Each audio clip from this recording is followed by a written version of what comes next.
అందరికీ నమస్కారం. Welcome to Hayagriva study circle. ఈరోజు మనము ఎస్ఎస్సి క్యాలెండర్ రిలీజ్ అవ్వటం వలన ఎన్టీపీసీ ఎగ్జామ్ అనేది అండ్ గ్రూప్ డి ఎగ్జామ్ ఎప్పుడు ఉండొచ్చు అని చెప్పి అనాలిసిస్ చేద్దాం. ఓకేనా?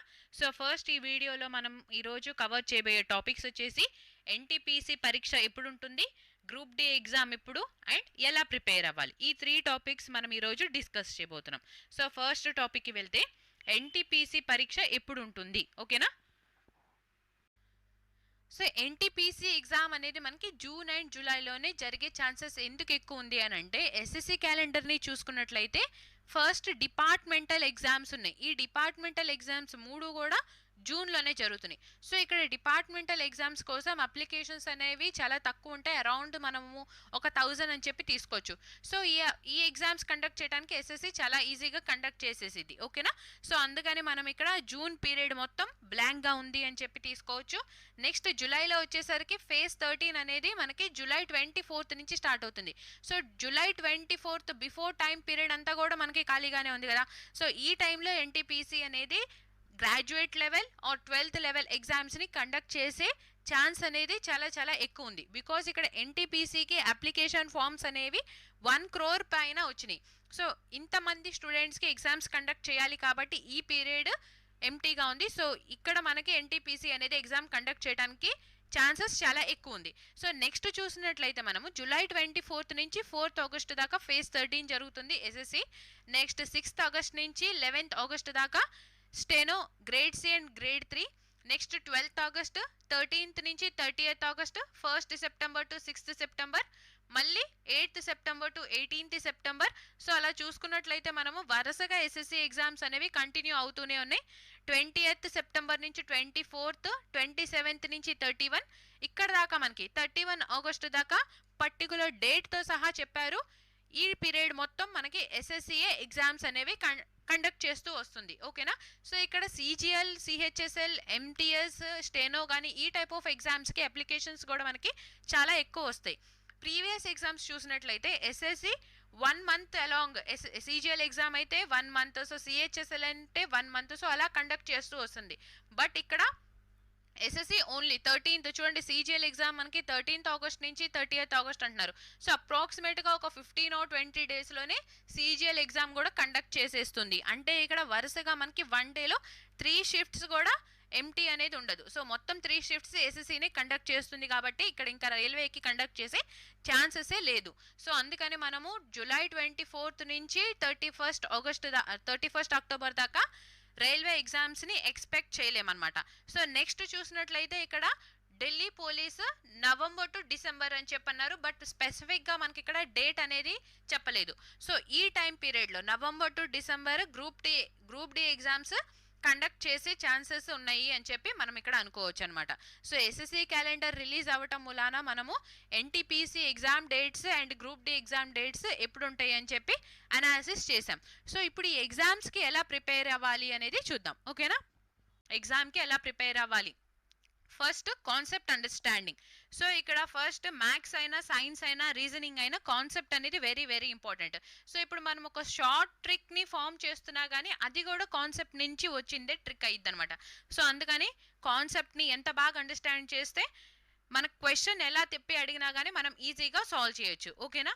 నెక్స్ట్ మాక్ టెస్ట్స్ అనేవి very important. Mock tests with analysis. So యూజువల్గా చాలా మంది ఏం చేస్తున్నారంటే మాక్ టెస్ట్ రాయమంటున్నారు కదా, మేము మాక్ టెస్ట్ రాస్తున్నాం అయినా కానీ మాకు మార్క్స్ అనేవి ఇంక్రీజ్ అవ్వట్లేదు అని చెప్పి అంటున్నారు. సో మాక్ టెస్ట్ రాస్తే ఇంక్రీజ్ అవ్వదండి. మాక్ టెస్ట్తో పాటు అనాలిసిస్ చేస్తే చాలా చాలా ఇంప్రూవ్ అయింది. సో మాక్ టెస్ట్ సపోజ్ మనం 1 hour రాస్తే అనాలిసిస్కి 1.5 hours ఇస్తే తప్ప మనకి నెక్స్ట్ రాసే మాక్ టెస్ట్లో ఇంప్రూవ్మెంట్ అనేది కనపడదు. సో మాక్ టెస్ట్ రాసి జస్ట్ అక్కడ 1 or 2 మాక్ టెస్ట్ రాసేస్తే పర్ డే నాకు మార్క్స్ ఇంక్రీజ్ అయ్యిద్ది అని అంటే అది అవ్వదు. సో మాక్ టెస్ట్తో పాటు అనాలిసిస్ అంటే ఎందుకు ఈ అనాలిసిస్, మీరు ఎక్కడ రాంగ్ అవుతుంది, మీకు క్వశ్చన్ అనేది ఎక్కడ అర్థం కావట్లేదు, మీకు ఎక్కడ స్కోర్ తగ్గుతుంది, ఏ క్వశ్చన్లో స్కోర్ ఇంక్రీజ్ అవుతుంది, క్యాలిక్యులేషన్ ప్రాబ్లమా మీకు, లేదా క్వశ్చన్ సాల్వ్ చేయడంలో టైం అనేది ఎక్కువ పడుతుందా, క్వశ్చన్ అండర్స్టాండింగ్లో టైం ఎక్కువ పడుతుందా, ఈ టైప్ ఆఫ్ అనాలిసిస్ మిమ్మల్ని మీరు చెక్ చేసుకొని కరెక్ట్ చేసుకోవడానికి యూస్ఫుల్ అయ్యింది కాబట్టి మాక్ టెస్ట్స్ అనేవి ఇంపార్టెంట్ అంటారు. ఓకేనా? సో మాక్ టెస్ట్ అర్థం ఏంటి అంటే అనాలిసిస్ చేసుకుంటాము, సెల్ఫ్ అనాలిసిస్ ఉండిద్ది కాబట్టి mock tests are very very important అంటారు. అంతేగాని మాక్ టెస్ట్ జస్ట్ రాసేసి మార్క్స్ ఎన్ని వచ్చినాయో చూసుకొని చెక్ చేసుకొని వదిలేస్తే సరిపోదు. మాక్ టెస్ట్తో పాటు అనాలిసిస్ చేస్తేనే మాక్ టెస్ట్కి ఒక అర్థం అనేది ఉండిద్ది. ఓకేనా? సో ఈ పాయింట్ని మాత్రం అసలు వదిలిపెట్టద్దు. నెక్స్ట్, ఇప్పుడు లేటెస్ట్గా ఆర్ఆర్బి ఏదైతే ఎగ్జామ్స్ కండక్ట్ చేసినాయో ఆల్రెడీ మనం మన ఛానల్లో సాల్వ్ చేసాము.